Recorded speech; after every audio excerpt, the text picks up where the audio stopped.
Welcome back to this special edition of Hannity. In October, U.S. Ambassador to the United Nations, Nikki Haley, announced she would be resigning her position at the United Nations at the end of the year. Yesterday, Ambassador Haley spoke with Sean about her time at the UN, her working relationship with President Trump, and much, much more. Take a look. All right, joining us now is U.S. Ambassador to the UN, former Governor Nikki Haley is with us. Ambassador, good to see you. Congratulations. You know, I look over the last 2 years, a little less than 2 years, and what do I see? We saw what's happened in North Korea. Jerusalem is now the capital of Israel. It's now been moved to its proper home. We've watched ISIS being shut down. The Iranian sanctions have been put in place and seem effective. American strength abroad, I would argue, has never been stronger, but you have the front row seat. So am I right in my perceptions? I mean, America has found her voice back again. It is a good time for America in the world. Now, for some countries, that's a good thing, and for some countries, that's a bad thing. For Americans, that's a great thing, because I think what we've basically seen is that it was time for us to start talking about what we believed in and what we didn't. When I came in, they had just had a Cuban-sponsored resolution that was anti-American, that basically blamed America for everything. And the United States abstained on that vote. I came in after they did the anti-Israel bias, and instead of standing up for our friends in Israel, we again abstained on our vote. This is a new day and a new time where we don't abstain. You know exactly where the United States stands. You know what we're for, you know what we're against, and you know where we're going. And so I think there's a lot of moral clarity for the United States now, and I think countries appreciate that we're now very straightforward. I watched an interview, and you talk about your relationship with the president. It sounds to me, correct me if I'm wrong, like it was a good cop, bad cop routine. Like you would use whatever the issue was, you would use his strength, that he would go out and be combative. It seems like the world leaders believe him when he says something, and that you would use that in your negotiations. Explain how the dynamic worked. Well, I think the only thing is I didn't make him out to be the bad cop. What I said was, this is where the president is. Unless we get this done, I can't promise you where he's going to go, because he's upset and we need to move forward. The president and I have a great relationship. It was a great partnership. We respected each other. I let him be him.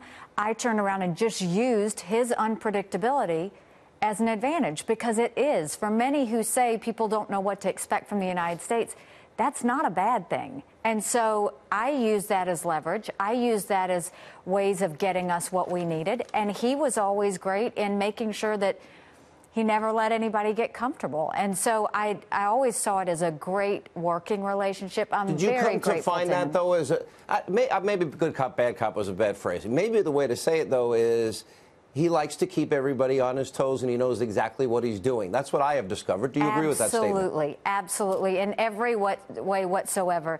I mean, you know, his strong point really is communicating to leaders around the world. And I would always tell the president, and strongly believe, if you get him in front of any world leader, he wins them. He completely wins them. And if any world leader threatens the United States, he puts the absolute fear of God into them. And, you know, for me, it is the reason our foreign policy is so strong. It's the reason why we have been so effective, is because the president has said very clearly what he will do, what he won't do. But most importantly, he stood by it. When he said if they used chemical weapons, there would be price to pay, and then he followed through with it. That said a lot to the international community, that you can't take this president for granted. What's funny to me is, if NATO doesn't believe that we might pull back on some of our, we pay, what, 72 cents of every dollar, right, and the president is challenging them to pay more.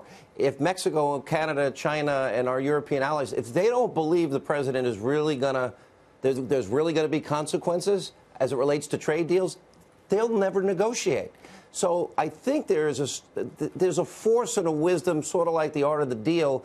And I know everybody gets panicked. Like, I think there was a lot of panic over Little Rocket Man, my button's bigger than yours, and, you know, fire and fury. But look at where we now have an opportunity of having the entire Korean Peninsula nuclear-free. Well, and I'll tell you, first of all, look at NATO. Now all the countries are paying more, so what he did worked. When you look at North Korea, it was that rhetoric combined with General McMaster at the NSC at the time calling different countries, telling them to expel diplomats, not to allow them to have embassies.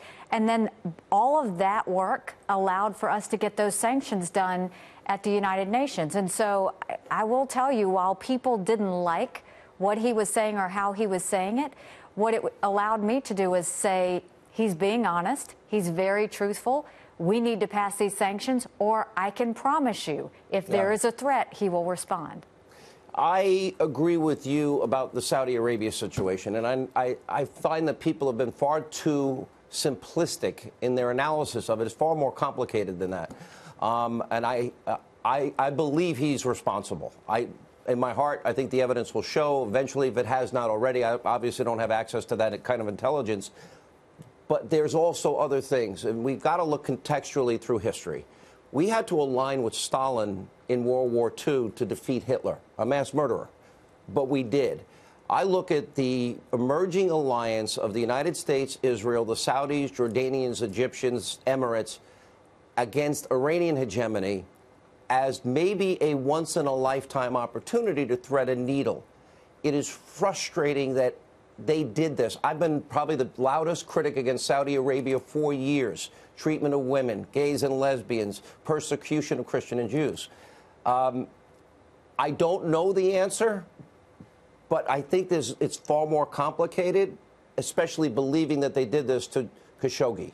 What are your thoughts? It's a very complicated situation, but it is one that can be handled and can be solved. First of all, if you have Saudi officials going into a Saudi consulate, the Saudi government is responsible, which makes MBS responsible, period. That's just what we know. Secondly, our United States principles, values will not allow us to give them a pass, and we shouldn't. And I think that the president made a good first step when he sanctioned the 17 individuals. I think we need to continue to have harsh conversations with the Saudis about how this doesn't fit the means of international norms. It's not accepted by the United States, and we can't continue to partner with someone that continues to brutalize people in this way. And I think we have to decide what accountability is going to look like for them.